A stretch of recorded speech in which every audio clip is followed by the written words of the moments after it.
ऐसा नहीं है। मैं उनके प्लेटफॉर्म से मैंने मांग किया है कि आप इन चीजों को देखें। स्थिति खराब है, स्थिति विदारक है, जनता का शोषण हो रहा है। इसका सोल्यूशन क्या है जी? इसका सोल्यूशन क्या है, कैसे है? एक सोल्यूशन है कि बिहार सरकार कानूनतः संवैधानिक सुप्रीम कोर्ट का जो आदेश है, जो नर्सिंग होम एक्ट के तहत जो कानून यहाँ पर कार्य करना चाहिए, वो अक्षर 100 हर परिस्थिति में लागू करें, पहला। दूसरा सॉल्यूशन है कि हम निमंत्रण देते हैं। यदि पप्पू यादव का बात सही है, सभी लोग कह रहे हैं, और मेरे तरीके गलत है, तो मेरा तरीका क्या था मैं नहीं जानता हूँ। मैं अपने तरीके को बदलने को तैयार हूँ। लोग बताएं कि किस तरीके पर इस बिहार का कल्याण होगा। आपको लगता है कि प्राइवेट प्रैक्टिस बैन हो डॉक्टरों की, सरकारी डॉक्टरों की? मेरा स्पष्ट है कि सरकारी डॉक्टर का प्राइवेट प्रैक्टिस निश्चित रूप से बंद होना चाहिए, ताकि वह सदर अस्पताल में, और खास तौर पर एक कानून में बताना चाहता हूं, सबसे बड़ी बात अभिषेक जी, सबसे बड़ी बात कि जो सरकारी मेडिकल कॉलेज में पढ़ते हैं, हर परिस्थिति में सरकारी मेडिकल कॉलेज में पढ़ने वाले डॉक्टर को प्राइवेट नर्सिंग होम में वो नहीं हो, उसका सरकारी अस्पताल में ही वो कंपलसरी हो। ऐसा कानून की बात ये नहीं होना चाहिए, होना चाहिए। कानून भी है, कोर्ट का आदेश भी है, और वो नहीं रहा। पप्पू जी, आप किससे बात कर रहे हैं? मतलब आपकी ही सरकार है, आप क्यों, आपकी बातों को नहीं सुना जा रहा है? भैया, मैंने तो स्पष्ट रूप से कहा कि ये कानून बने कि सदर अस्पताल में और पीएससी में नौकरशाह और जनप्रतिनिधि का बच्चा और परिवार इलाज कराए, देखिए ठीक होता है कि नहीं। आपके कहने के बावजूद चीजें ठीक नहीं हो रही, तो माना जाए कि आपकी बातों को नहीं सुना जा रहा है। भैया निश्चित, मैं तो जन अदालत का घोषणा कर चुका हूँ। पप्पू जी, 13 तारीख को सहरसा के पटेल मैदान में जन अदालत, जी जन अदालत का मैं घोषणा कर चुका हूँ कि जनता क्या चाहती है, सरकार उस पर ध्यान दे। 13 अक्टूबर सहरसा पटेल मैदान और खगड़िया से कल से रायशुमारी जनता की शुरुआत हो गई। हर गांव में बक्सा रख करके मैं रायशुमारी करूंगा कि जनता क्या चाहती है और सरकार उस पर ध्यान दे। आपकी बात सरकार सुन रही है नहीं? मैं नहीं जानता हूं सरकार मेरी बात कितनी सुनेगी और कितनी नहीं सुनेगी, लेकिन मैं अपने विचारों पर कायम हूं।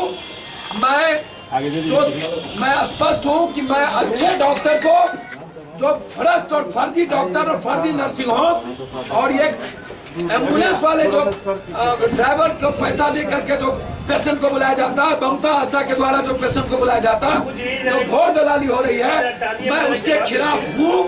और इसके खिलाफ जो भी सॉल्यूशन हो, मैं बहुत बुद्धिजीवी को कह रहा हूँ कि आगे आकर के एक मंच बना करके इसके लिए बात करें कि क्या सॉल्यूशन होगा, क्या फीस। पप्पू जी, आप पर पैरेलल गवर्नमेंट चलाने का आरोप लग रहा है। जन अदालत के सहारे आप जो जन अदालत का आइडिया लगा रहे हैं, आपके विरोधी लगातार आप पर एक समानांतर सरकार चलाने का आरोप लगा रहे हैं, भैया क्या ये उचित है?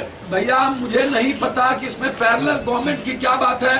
कांग्रेस के खिलाफ महात्मा गांधी अंग्रेज के खिलाफ विचारधारा बात लोग पर आए थे, लोहिया और जयप्रकाश आए थे, कर्पूरी ठाकुर जी आए थे, कर्पूरी ठाकुर जी आए थे। और ऐसा नहीं है कि कांग्रेस के सरकार के खिलाफ बातें उठी नहीं। क्या जेपी आंदोलन नहीं हुआ? आंदोलन को और डेमोक्रेसी में जनता के हित में बात रखना क्या पैरेलल सरकार है? क्या पैरेलल गवर्नमेंट की बात है? क्या नीतीश कुमार और लालू यादव सन 74 में सरकार के खिलाफ सड़क पर उतर करके कोई निर्णय लिए तो क्या पैरेलल थी?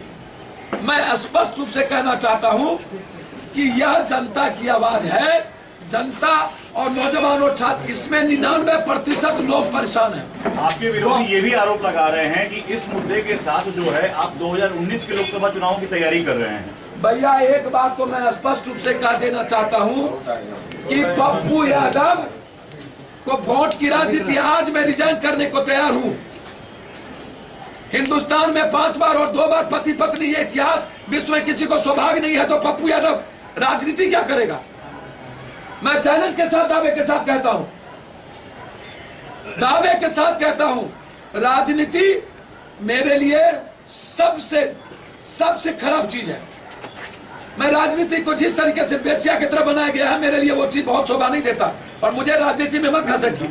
ये लड़ाई अस्पताल और स्कूल की लड़ाई, मेरी प्राइवेट स्कूल की लड़ाई मैंने अपने चुनाव के पहले भी मैनिफेस्टो में डाला था और मैं ओपन कहा था, मैं पत्रकार मैं ओपन कहा था कि डॉक्टर साहब यदि मुझे वोट तब दीजिएगा जब आप अच्छे बनिएगा।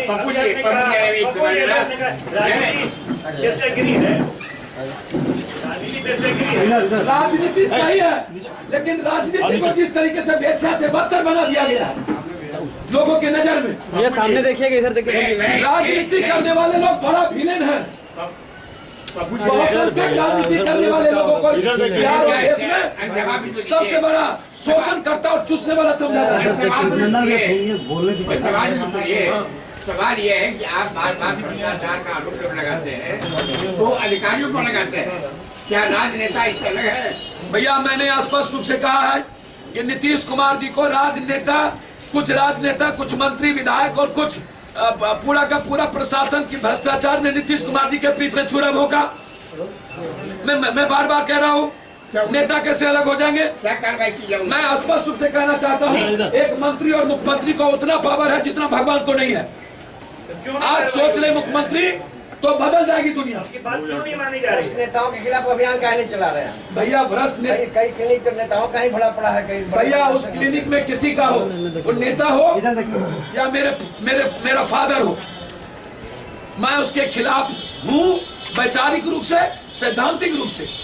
मैं कोई फरमान जारी नहीं किया हूँ।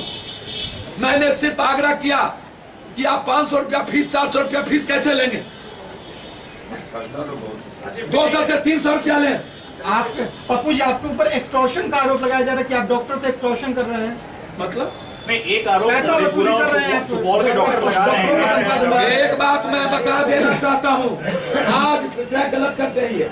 आज तक जीवन में 9000 बीघा जमीन जिस पप्पू यादव के पास हो, और जो पप्पू यादव डेली इस बिहार की गरीबों को लाखों बांटता हो, जिसके फेसबुक पर हो, इस हिंदुस्तान में किसी की औकात नहीं पप्पू यादव को 1 रुपया देने की। न्यूक्लियर डील में जो बातें सामने आई थी, मैं आज सब बात नहीं कहना चाहता हूं। औकात नहीं। क्यों नहीं मेरा फेसबुक देखते हैं आप कि एक दिन में पप्पू यादव बांटता कितना है? नहीं, वो आरोप नहीं, आरोप आप पर, आपके कार्यकर्ताओं पर। ये हैसियत की औकात हिंदुस्तान में नहीं पप्पू यादव को 1 रुपया और रंजीत रंजन को देने की। मैं नीम और करेला हूं। जिस दिन 1 रुपया लेकर के अपने बच्चों और अपने जीवन जीऊंगा, उस दिन सुसाइड कर लेगा पप्पू यादव। यदि हिंदुस्तान का कोई एक व्यक्ति बता सकता हो कि पप्पू यादव को मैंने 1 रुपया दिया हो, है किसी को औकात इस हिंदुस्तान में, तो चैलेंज के साथ मैं कहता हूं बताएं। और वो आदमी बोलता है सूप के चलनी से, धड़धुक्का, लुटेरा।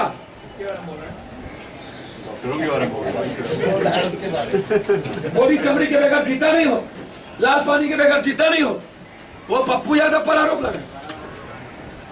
वो नहीं, आप पर नहीं, आपके अनुपस्थिति में आपके कार्यकर्ताओं पर आरोप लग रहा है। सवाल नहीं उठता, आपके कार्यकर्ताओं पर लग रहा है। इसके बाद सवाल नहीं उठता है तो हिम्मत को डॉक्टर बता दे, कोई कार्यकर्ता कहीं गए हो किसी से बात करने के लिए। गोली चली लाल पानी किसको नहीं जी